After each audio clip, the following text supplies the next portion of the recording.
Grégoire Lassalle, bonjour. Merci d'être parmi nous avec, avec nous aujourd'hui. Peut-être un petit mot sur Allociné avant de parler de votre parcours. Allociné, c'est une petite PME culturelle française qui a une des rares PME culturelles françaises leader dans le monde, puisque peu de gens le savent, mais Allociné est leader en Chine, en Russie, au Brésil, en Turquie, en Allemagne et bientôt en Espagne, j'espère. Donc Allociné, c'est un concept qui s'est exporté par de la croissance externe. Et donc aujourd'hui, le chiffre amusant, parce que je regardais mes audiences ce matin, parce que vous aviez 9 minutes de retard, je regardais mes audiences, et en fait hier, par exemple, il y a eu 5 millions de personnes, de visiteurs uniques, vous connaissez tous Internet bien sûr, dans le monde, qui sont venus fréquenter un de nos sites, donc ça fait quand même pas mal de monde, donc on est fiers de ça. Donc voilà, c'est un peu la fierté d'Allociné, un tout petit groupe de 300 personnes, dont 100 en France, et qui essaie de délivrer le même service, le même message depuis sa création il y a maintenant quasiment 18 ans. Donc c'est pas tout à fait une start-up. Voilà un peu en quelques mots. Alors vous avez eu beaucoup de vie avant de vous retrouver à Allociné. J'aimerais bien que vous nous les racontiez un petit peu parce que c'est quand même assez drôle, rapidement. Dans la règle Et puis générale, surtout, c'est plutôt la presse qui est preneuse de ce genre de parcours, parce que s'ils aiment mieux un clown qu'un type qui a fait ESSEC ou HEC, parce que ça fait faire. c'est vrai que c'est plus sympa. C'est plus rigolo. Mais non, comme certains commencent leur vie très vite, professionnelle, très tôt après leurs études, j'ai pas fait beaucoup d'études, puisque j'ai un brillant bac, mais je l'ai eu quand même. Et ensuite, j'ai fait pas mal de petits métiers pendant une quinzaine d'années, ce qui fait que je suis un peu pas encore fatigué. Et donc, comme vous les avez cités, c'est quand on essaie de... tous les métiers sont plutôt rigolos, et donc voilà, j'ai été à la fois, comme vous l'avez dit, surtout clown, puisque pendant 7 ans, j'ai parcouru le monde à faire des spectacles de clown, et puis après des petits métiers pour gagner sa vie, pour découvrir des choses, pour aller dans des pays, donc effectivement, du prof de tennis, joueur de cartes, voilà, pas mal de petits métiers. Moi, ce que je comprends pas très bien, c'est comment vous arrivez à la tête d'Allociné après tous ces métiers. Le hasard ou l'opportunité. Le cinéma, j'ai toujours baigné dedans parce qu'on habitait Cannes quand on est rentré de Madagascar, où je suis né. Et en fait, maman aimait beaucoup le cinéma. Et chaque fois qu'il y avait le festival de Cannes, on était privés de lycée. Donc mes 2 frères et ma sœur et moi-même, on n'allait pas au lycée toutes les années pendant Cannes. Et donc on allait, à l'époque c'était un peu plus facile, c'était l'ancien palais des festivals. Et donc on allait voir quasiment tous les films. Donc j'ai baigné un peu dans le cinéma là-dedans. Et puis après, ça a été un hasard total, puisque j'ai été paysagiste à un moment, je faisais de très beaux jardins. Je suis plus spécialiste du bambou que du cinéma d'ailleurs.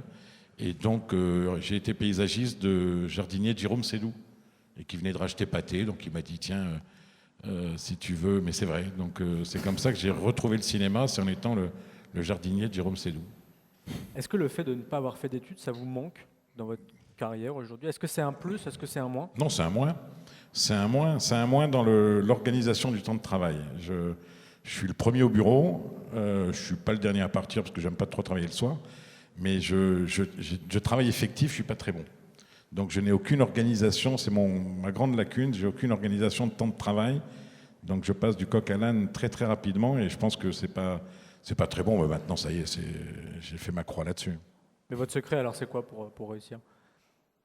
Je sais pas, c'est d'être de bonne humeur tous les matins, de ne pas avoir peur, d'être de bonne humeur, d'avoir une famille sympathique autour de moi, enfin une merveilleuse famille et puis des amis, puis après de confier aux autres. Moi je suis un chef de village, je suis une éponge, et j'essaie de m'accaparer tout ce que me disent mes collaborateurs, ou tout ce que je peux lire. Comme je travaille pas bien, je lis beaucoup, je regarde un peu, je passe beaucoup de temps sur toutes les news, et puis après j'essaie de trouver de prendre les 2 ou 3 décisions dans l'année qui font que le groupe va bien, mais la gestion au quotidien est faite par mes équipes. Le cinéma, c'est une passion pour vous. Est-ce que vous avez l'impression de travailler au quotidien? Oui. Je disais toujours que pendant 7 ans chez Pathé, j'étais programmateur, c'est celui qui choisit les films dans telle salle. Et donc je voyais tous les matins dans ma salle de projection un film. Et c'était un métier, donc quel métier? Tu es payé à voir des films, au bout d'un moment, il y en a.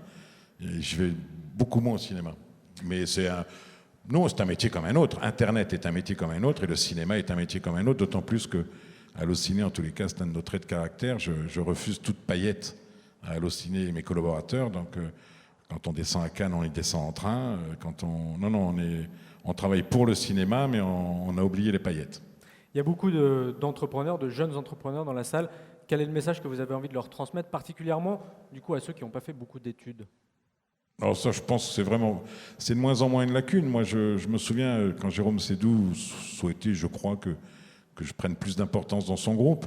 Et donc, il m'a fait faire des stages partout, des stages d'anglais, des stages de ressources humaines, des stages de finance, de négociation avec les syndicats. Et je lui disais, ça m'énerve, ça m'amuse pas, quoi. En tout ça, je pense qu'on le trouve dans les pages jaunes. En revanche, trouver des entrepreneurs ou des gens qui ont des idées, là, c'est pas une question d'études, c'est une question de clairvoyance, d'opportunisme et de volonté. Donc, l'étude n'est pas, enfin, les études ne sont pas un prérequis pour réussir dans la vie. On en a fait, on en a fait, on n'en a pas fait, on n'en a pas fait, mais il n'y a pas de. Je pense c'est vraiment pas une barrière à l'entrée. Alors, je vais vous laisser entre les mains de Jonathan. Peut-être, est-ce qu'il y a une ou deux questions dans la salle pour Grégoire Lassalle? Il n'y a pas de questions? Alors, Jonathan. Je vais enchaîner. Alors, Grégoire, vous êtes particulier parce que vous avez eu une vie extraordinaire et j'ai 50 questions à vous poser. Donc, il a fallu que je sélectionne, puisqu'effectivement, les jeux de mots avec clown, avec paysagiste, etc., eh bien, il y en avait. Alors, de clown à manager, est-ce que c'est le cirque aujourd'hui chez Allociné? Non, le cirque, sûrement pas. Une salle de spectacle, probablement, parce qu'on a un grand open space et qu'on vit tous un petit peu là-dedans avec mon bureau et la salle de réunion. Donc, ça bouge. Mais non, c'est sûrement pas le cirque. C'est une vraie entreprise avec un directeur financier, avec des revendications salariales, avec des projets, avec des choix à faire, avec des arbitrages, avec beaucoup de voyages à l'étranger. Mais non, c'est pas un cirque. J'espère que c'est une bonne ambiance, mais c'est pas un cirque. D'accord. Vous avez eu plusieurs vies jusqu'à aujourd'hui, vous venez de nous en parler. Est-ce qu'il y a un autre métier que vous n'avez pas encore exercé et qui vous fait rêver? Chanteur, mais c'est un peu tard, même si je l'ai été pendant 1 an au Mexique. Mais est-ce que vous nous chanteriez Mexico? Non, c'est pas une des chansons. En fait, j'avais 3 chansons. Pendant 1 an, j'ai chanté 3 chansons, et c'était toujours les mêmes avec un costume à paillettes ridicule. Il faut oser aujourd'hui. C'était le Métèque, Capri c'est fini, et c'était assez rigolo. Non, métier, j'adore le sport. J'adore la politique, mais c'est trop compliqué. On a déjà eu un clown en politique. Et j'adore le sport. Alors, vous êtes aujourd'hui patron d'Allociné, quel est le titre du film qui résumerait le mieux votre vie? Ça, questionnaire à la pivot, je ne me suis pas posé cette question. La vie est belle. Ah. Et enfin, j'ose une dernière question. Le premier, d'accord. De Franck Capra. Celui de Franck Capra. Exactement, celui de Franck Capra que tous les Américains ont à Noël. C'est mon film préféré. Ah, ben voilà, ça fait plaisir. Mais le second est très bien aussi, mais je n'ai pas fait la guerre, donc je n'ai pas ce passé, mais même si celui de Benigni est magnifique. Alors, je vais oser une dernière question.